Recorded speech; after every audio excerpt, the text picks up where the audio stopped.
Welcome to r/RedditRevenge. This is a story of someone getting back at someone with revenge after being wronged. Thank you friends for subscribing to the channel and for so many likes. The first story. Two guys drove off and thought it was a good idea to leave the car on the road, even though we in the HOA told them not to park on the road. They got fined. The second story. I was partially brainwashed into doing slave labor. Once I found out, I told everyone in the office, and half the employees quit. And the first story is, you can enjoy digging and you can enjoy a whitewash. We were expecting 8 to 12 inches of snow in just over a day, and I sent my boss a text 3 days in advance to ask the HOA president to have all residents park their vehicles in their driveways to make my job easier and to refrain from putting snow into the roads before or after plowing. Most complied, but these two tales are about guys who didn't. So I was sent with a partner to plow and salt this sub, and that we did. We're not responsible for snow blocking your driveway or your car if left in the road. We were doing our final checks, making sure everything was clear before salting, and I had a guy that had his drive plowed in for the third time, snow blowing everything into the road again. Big no-no. I came down the road scraping and blasted him with everything he blew in the road. Came back through as we were leaving, and everything was clear and nothing in the road. On to Mr. Dig Dug. While we were plowing, we'd stop and go up to people's doors and ask them if a car in the road was theirs or a neighbor's and if they could move it. We had one car that we asked to be moved. It was, but soon after, a car still covered in snow from the driveway was parked in the same spot, with the driveway clear and no cars in it. Obviously, they left and thought it was a good idea to leave a car in the road, even though they were told by us and the HOA not to park in the road. Well, we were plowing that road and buried the car almost up to the roof. Well, guess who thought it was a good idea to throw all the snow into the road? I stopped and asked him not to put snow into the road, as we were done plowing and about to salt, and that even an inch of salt wouldn't prevent all the snow from turning into ice. He laughed and continued to toss shovelful after shovelful into road. As he was headed inside, we both came through and pushed all the snow back along his car and then salted. As we were finishing the last cul-de-sac, the HOA secretary came out and offered us water and coffee. We were both very grateful for her kindness, and each took a couple bottles of water. Well, we were standing there enjoying the first bottles. We told her that we had a guy who left a car in the road and threw all the snow from it into the freshly plowed road. She asked for the address and said she would take care of it. He got fined as I had to come back 2 days later and plow and resalt the area where his car was. I'd like to think he learned his lesson, as the next snowstorm both cars were in the garage. Tire tracks indicated this. The next story is, I just nuked my cult leader boss's business. The previous job I had was working with an events construction company. Unfortunately, during the winter months, there aren't very many events, so I was running dangerously close to flat broke due to the lack of work. I decided to start looking for another job, with little to no experience required. I had applied for a few admin jobs when I received an email saying I got invited to an interview. At this point, I wasn't keeping track of what companies I had applied to, so I wasn't surprised when I didn't recognize the company name, which I'm going to call Brainwashing and Manipulation Advertising Co., for legal reasons, or B&M for short. I searched through my internet history to see if I could find the application on any of the job websites I frequented, but I didn't find anything. But I thought, F it, work is work. I may as well see what B&M's about. During the first interview process, nothing really seemed weird.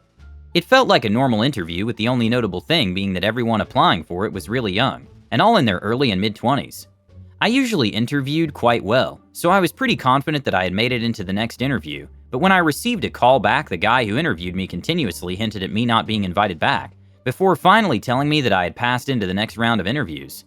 After that call, I found myself going from not caring whether or not I had gotten the job to suddenly being really excited that I had made it through, which I thought was odd. During the second interview, I was taken to the field by a team leader, Hannah, to see what the work would actually consist of. During the train ride out, the business was to explain to me in a very much rushed manner, but essentially it was being the guys who stand in shopping centers and get you to sign up direct debit for charity. It was commission, meaning I wouldn't be paid unless I signed anyone up. This did put me off, but they told me about their special training program that guaranteed to teach me sales and marketing techniques that would successfully get me to sign people up. I thought this would be a great chance to learn some transferable skills, make some money, and increase my confidence in approaching and talking to people, since I usually was a quiet guy. So I took the job. On my first training day, I realized I've never been in a place like this before. I was taken by Hannah to the impact room or training room for atmosphere or training. This is where I started to notice they had a lot of odd terminology for pretty simple things. but I kinda brushed it off. The training room was blasting loud music. There were no chairs or desks. There were whiteboards on every wall, and a room full of highly excited and motivated early 20s people in great-looking suits. They told me that the music was to make it easier to focus on one person training you in the room, instead of the 50-odd other people inside the room also talking, and everyone stood to maintain focus on the lessons. I was given the tour of the building, and they explained some of the things they would be teaching me, and the weird bell hanging from the roof in the middle of the training room, which Hannah called the most important thing in the business. Suddenly, the guy who interviewed me, Joey, walks into the training room and shouts, "Joey, hey guys," entire room. "Hey what?" Joey, "Hey guys," entire room. "Hey what?" Joey, "How we feeling?" Entire room. "Rich?" My immediate thought was, what the actual F was that? And Hannah explained that they did that to grab everyone's attention for announcements, that afterwards everyone will shout the word juice, which stood for join us in creating excitement. It was a bit jarring for a first day, but the announcements were read and I was sent home for the day, while the rest of the office went to the field. So my retraining began. Yes, retraining is literally what they called it. During the first 3 days, I only stayed in the office learning the sales techniques they used, like the law of averages, C factors, the Jones effect, the greed effect, the various systems they use, and finally the script they made to pitch to charities. Honestly, it was an overwhelming amount of work, but I didn't mind, since I was sit home whenever the office had broken up to go to the field, so I got plenty of rest. Once I was fully trained though, things got infinitely worse. The training meetings happened every day starting at 7:30, and I was told I was expected to be in every single day, and work hard so I could get promoted and move up the ranks, earning a ton of money. At this point, I was sold on the idea of getting to leadership, so I agreed. After the meeting, we would go to the field, which was basically anywhere where we were permitted to recruit for that particular charity. And then we would run around highly excited to everyone trying to sign them up, to which the vast majority ignored us or insulted us. After the field, we were expected to go back to the office and review your day, and relearn the techniques used in training. Essentially working 12 to 13-hour days without being paid a penny if you didn't get a sign-up. The aim was to make £100 in commission sign-ups and ring the bell. Unless you got those sign-ups you needed, you were shamed. Initially, this came off as a lighthearted joke in a positive environment, but I started to notice cracks in the facade. No one in the office got more than 4 hours of sleep per night. There were coffee and chain smoking addictions throughout the office, and worst of all, there was a constantly forced sense of positivity regardless of the circumstances. Have you been walking in the rain for 8 hours straight and haven't eaten? Don't think about it. Have you not signed anyone up in a week and can't afford travel? Don't worry about it. We'll loan you the money just to keep up the positive vibes. Just worry about your pitch, what you're selling, your pace, how fast you're selling it, and your attitude. On top of that, all you were constantly expected to network with other people in similar companies that do well in their sales. It was an extremely cult-like environment, and I wasn't the only one who recognized it. But we all thought if it's for the sake of progress and success, what harm could it do? After a week, I was exhausted, and I had barely 3 people signed up that week. That left me spending significantly more than I was making, and asking my sister to loan me the cash to work just so I could get good enough sales to earn a living, and finally receive the future of riches and financial freedom that they promised every single morning in those meetings. On that day, I started hearing from the others in the group that my numbers weren't good enough, that I had to believe more in the system, and work harder or attitudes in the office would change towards me, and I would be left behind. This triggered an anxiety attack, and I ended up sobbing on the phone to my sister about how exhausted I was, and how I was terrified of losing everything I had put into the job.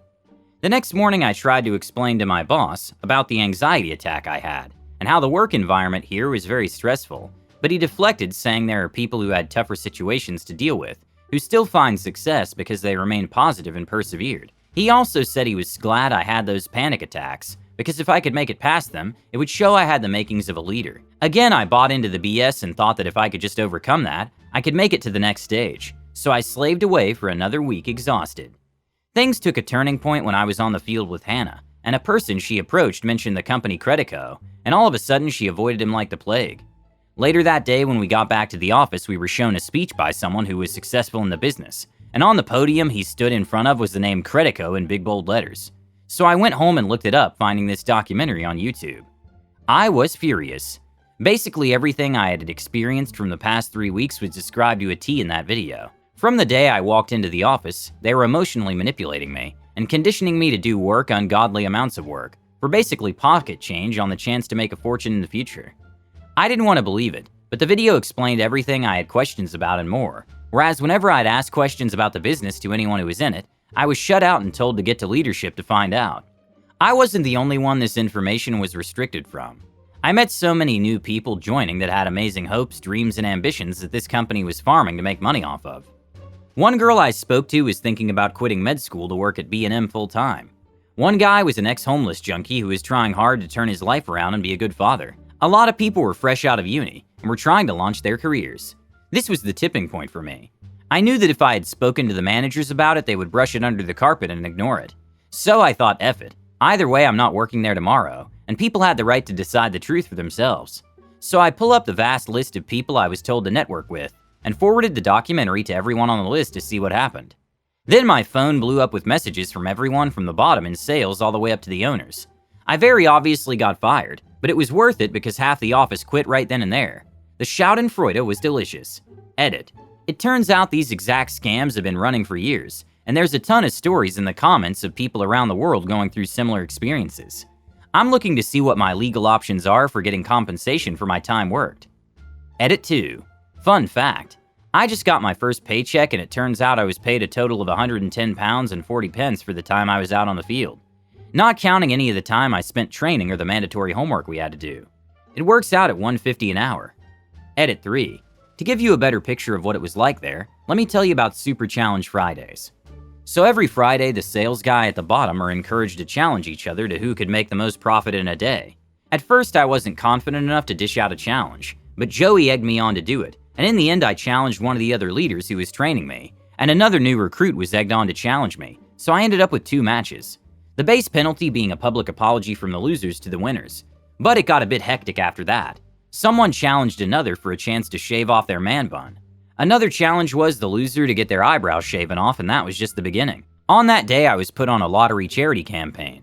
This immediately put me on the back foot since signing someone up on a lottery campaign pays less than half of the regular direct debit campaigns, which the other 2 people I was against were both on. This meant to make a £100 profit and ring the bell, they would have to get 4 sign-ups, where I would have to get 10. Of course, being new and not great at sales yet, I lost both challenges. The losers were made to get on their knees and read a pre-written script, essentially praising the winners and asking their forgiveness for challenging the winners. The one guy who was too proud to admit he lost and do the same punishment was pressured into a corner and forced to read the script while the crowd booed him and recorded it. I think I've still got a recording on my phone somewhere. Thanks for watching, hit the like button and subscribe to the channel.